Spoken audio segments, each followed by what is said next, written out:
కదా family function అంటే bore కొడుతుంది కదమ్మా. అంటే నైట్ పార్టీస్ బాగుంటాయా? ఓ వావ్, పబ్బులు బాగుంటాయా? Oh that's too good. చాలా బాగుంటుంది. డించిక్ డించిక్ అని మ్యూజిక్లు ఉంటాయి, డీజే గళ్ళు అప్పుడు మేము అంటుంటారు. రైడ్లు చేస్తాం, అది బాగుంటుందా? అంటే మీరు రైడ్లు చేస్తారు కాబట్టి నేను వెళ్ళట్లేదు, తప్పట్లేదు. మా అమ్మగారి ముందు నేను దొరికితే బాగుంటుంది కదా, ఆవిడ అప్పుడు కొడితే రైడ్లు అసలు చేసి, బాగుంటుంది అందరి ముందు. లాఠీ తీసి పెద్ద కొట్టుడు కొట్టి తీసుకెళ్లి బొక్కలో పెడితే ఎలా ఉంటుంది? అందుకే అమ్మా, పరువు పోతుంది అందుకే కదా. అందుకే అవన్నీ అందుకనే అది అవసరమా? ఈ పబ్బులు అవసరమా?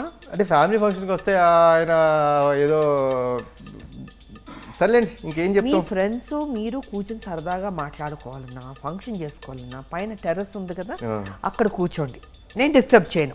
అంటే డీజే పైన పెడితే ఊరుకోరు కదా. కాబట్టి పెట్టేమంటాను నేను. అబ్బా, ఇలాంటి అది మదరు ముందు నా ఉంటే బిడ్డ ఇంకా బయటకు కాదు, వెళ్ళి మీలాంటి తప్పు చేయకూడదని నేను కోరుకుంటాను. అసలు మీలాగా ఆలోచించి ఇంట్లోనే చేసుకుంటాయా అంతా అంటే అసలు బయటికి ఎందుకు వెళ్తామమ్మా? అదే ఇంట్లోనే హ్యాపీగా చేసుకో.